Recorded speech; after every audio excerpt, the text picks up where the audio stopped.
Okay, so I'm going to make the now the loom, the wiring that comes from the battery to the connectors. Now, because of where that battery is, it's very difficult to get to put a charger on. So I'm going to do two things: wire up the Garmin to provide power to that, but I'm also going to have an accessories connector that you know, I can charge from, but I can also connect 12-volt accessories to things like chargers for cameras and that sort of thing. So I've got some cable here. This is rated at 16 amps, so it's more than adequate for what we're going to do. I've got some crimp-on ring terminals, which we'll use to connect onto the battery terminals. So we just need two of those. Now, I never put anything on a bike that's not fused, especially on the main battery. So I have a separate fuse that I'm going to use for the charging and sort of 12-volt accessory line to make sure that's completely safe. I'll run that at 10 amps, and the Garmin already has a 3-amp fuse fitted, which is fantastic. I've got a little bit of insulation here as well, just to stop things chafing. Depending on how I route it in, there's not a lot of room, so it's going to be a bit difficult, but we'll try and make a tidy job.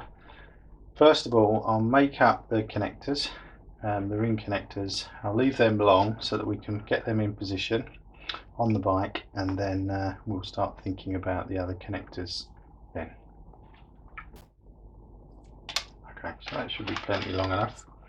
I'm going to do two lines. It may not be the best practice to put two wires into the same crimp terminal, but I'm going to give it a try because it will be a lot neater, and I won't have to put longer battery terminal screws in. So it may not be best practice. If there's a better way of doing it, please put that in the comments. Okay, so we'll start off just by stripping the end of the cable. Like so, and then we'll make two nice long pieces, and to make things easy for ourselves, so let's just cut this in the middle and again at the other end. So one of these for the 12-volt accessory socket, and one line obviously for the Garmin itself. So I'm going to go ahead and strip all of those. So that's the red one's done, the positive terminal. Now we'll do similarly, we'll make the same lengths for the negative terminal of the battery.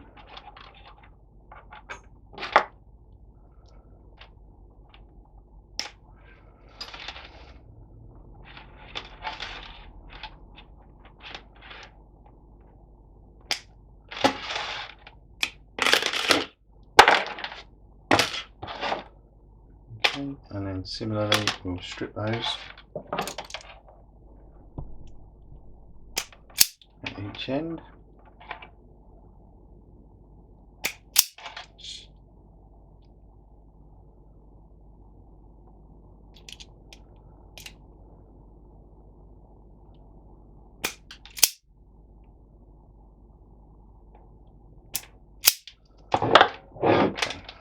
Now, trim these up, and we'll put them into the crimp and hope they fit. We'll see how it goes. If needs be, we'll put two crimps on, but it may be that we can get away with using just one.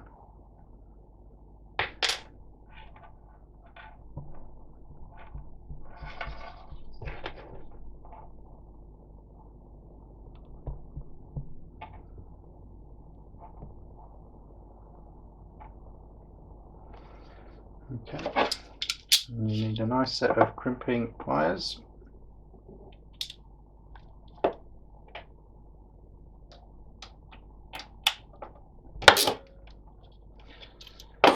And then let's see how that feels. Yeah, they're nice and well secured. What I'll do is I'll add a little bit of black heat shrink just to finish that end up nice. But before we do that, we'll put on a length of this braid. It's quite nice, tidies everything up. and protects the insulation a little bit from the movement of the bike.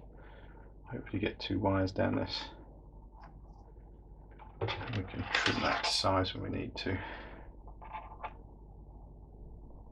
That's probably something like that. Start there.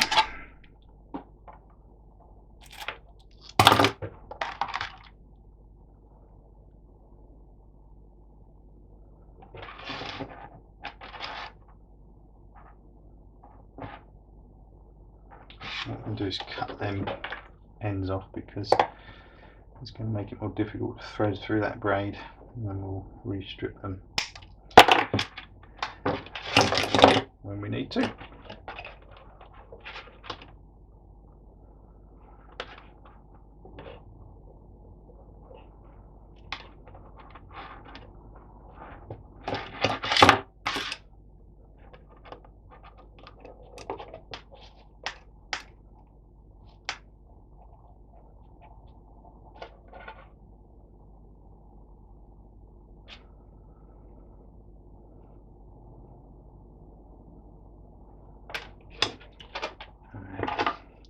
A little bit of heat shrink just to finish that off nicely.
Okay, now we'll give the positive leads the same treatment. First of all, we'll snip them ends off, and then add our ring connector at this end.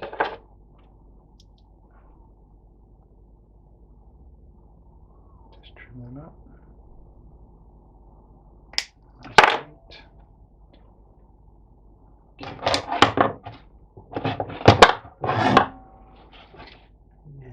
Hopefully move it away, give it a little twist as it goes in.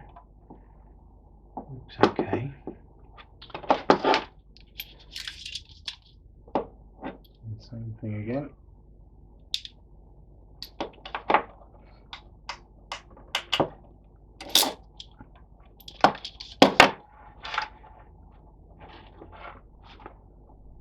And they feel nice and secure. Great. And we'll do the same trick with these. Try and make it about the same sort of length. There somewhere. Don't have to be too precise. Okay. Feed those wires into the braid.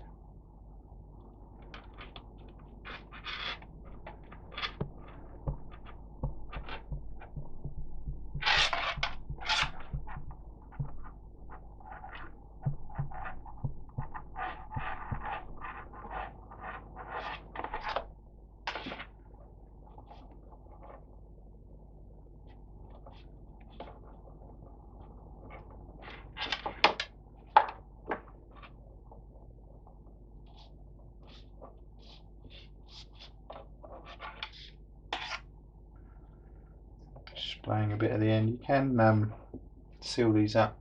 If you don't have heat shrink, you can just melt the ends, stop some spraying out like that. What I want to do is use a bit of red heat shrink on this one, so that we don't get confused when we're connecting them to the battery.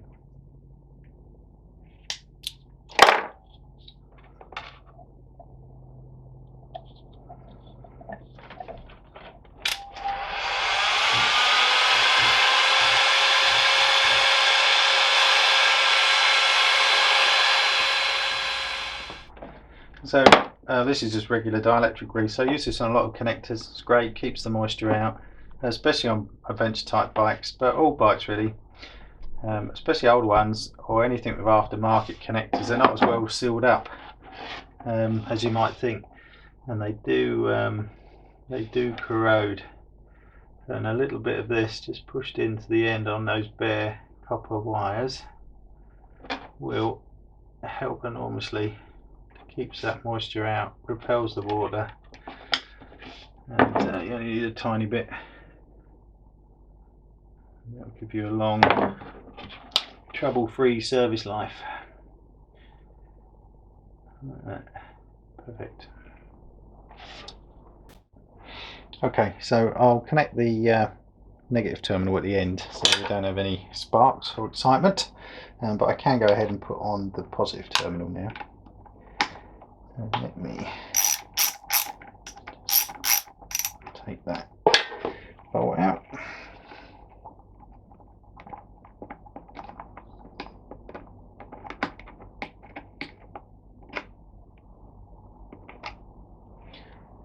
And I'm going to lay him in under there, outside the battery. And then hopefully do him back up again.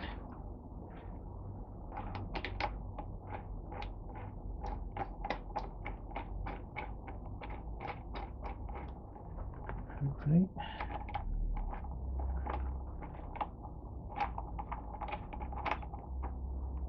Yeah.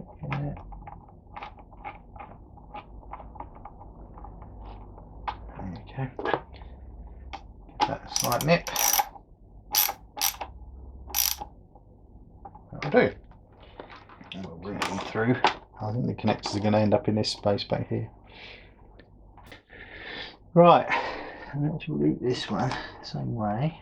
I'm going to go through there and back there, I think.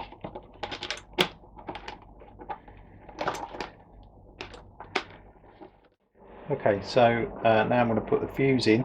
This is for the 12-volt accessory socket. So this will be for the charger and for charging things on when I'm not on the move. So that's going to sit in there, going to fuse the positive line and then obviously finish off this connector here. I've already fitted this with a 10 amp fuse, which should be adequate. So what I'm going to do is actually solder this in place. I'm going to cut that a little bit shorter and then we'll strip it, tin it, and then we'll solder those two wires together. Let's just strip that end.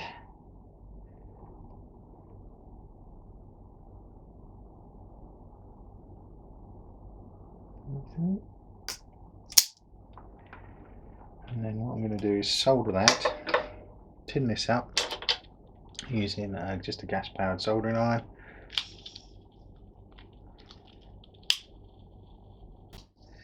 Tin up this wire.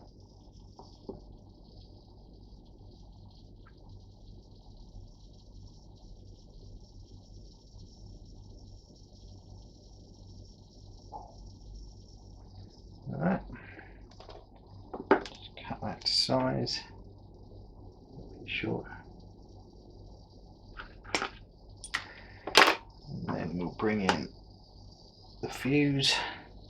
As I say, already tinned up, so we should be ready to go. Nice joint. Did I get that one molten? Because it's the biggest one. We should be able to bring them together.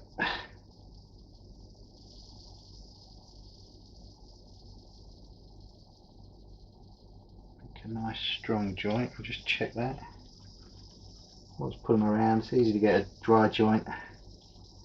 That looks like it's got a hold of it. Great. And then while the iron's still hot, what I'm going to do is just make up the diameter of the thinner red wire a little bit to be a bit closer to the black one. A couple of pieces of heat shrink for that.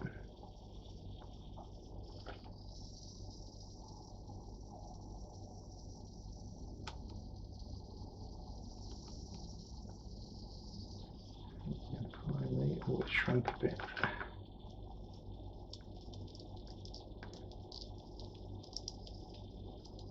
Bring that over. Make it finish the insulation off.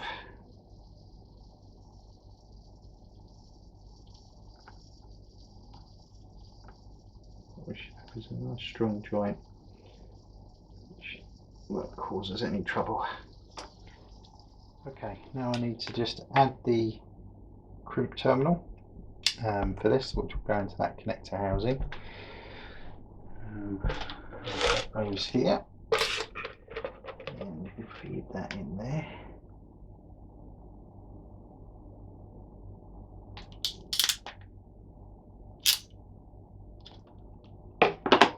And just check it, and we'll feed that in. Get it the right way around. Feed it into the connector from the back.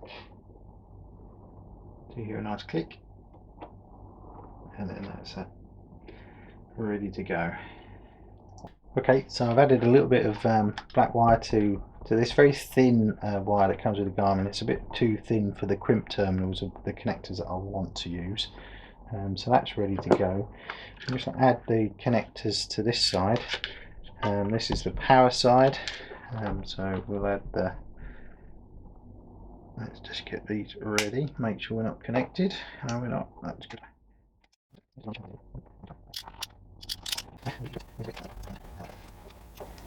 Okay, that's the power side ready. Get the polarities right. The red one is going to go into the top here. Again, it's a question of getting the direction correct.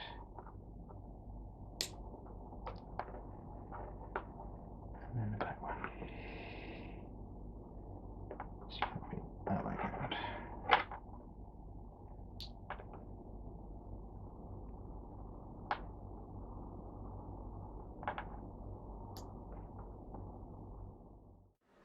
Okay, so I've got my 12 volt accessory, and then tucked away under here now is the Garmin Power, which has got its own connector, and I can get to the fuse. Still got to connect this once the tank goes back on, and then following the wires up the spine of the bike. I've got that Garmin box there, everything's tidy. Just got, and then comes through and onto the mount. So we'll be able to test it soon. I'm just going to refit the tank again for the final time, and then it should be all ready to go. Okay, so now what remains to be done is to connect up the wiring. So I'm going to put the negative terminal of the bike back on. That's the connection made.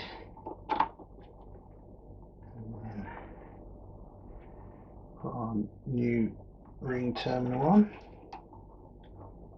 Make sure that's routed nicely where we want it.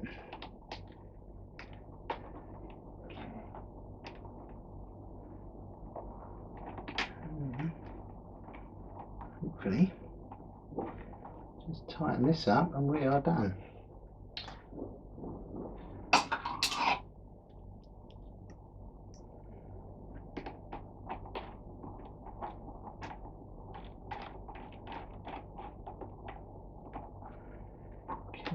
That's about right.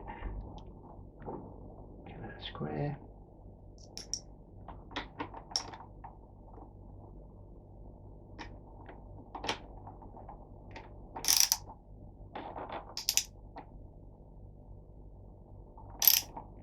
should do us. Okay, so last test, fingers crossed, we connect the Garmin, it should hopefully power on. Yeah, 64% and charging. You can switch the unit on.